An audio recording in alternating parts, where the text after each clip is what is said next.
Přátelé, vítejte u dalšího krátkého videa. Tady vám natáčím obec za ostrovem, která se jmenuje Krásný les. Je to z auta, točený samozřejmě teda, no. Ale myslím si, že je to tady moc hezký, no.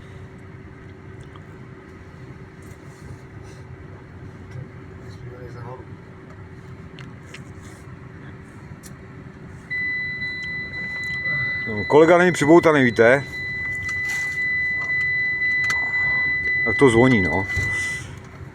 Tak, teďka sjíždíme jako na náměstíčko. Takový malinký, no.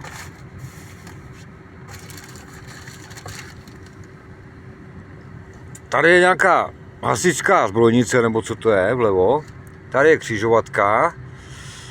Tady je náměstíčko. No a kolega místo, aby zatáčel, tak si hraje s telefonem. To je normální. Takže na náměstíčku se zatočí doprava. No a ještě vám ukážu druhou část obce.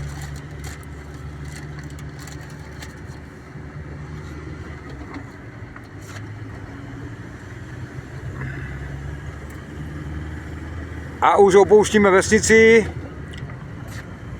A tady jsou krásné záběry na přírodu.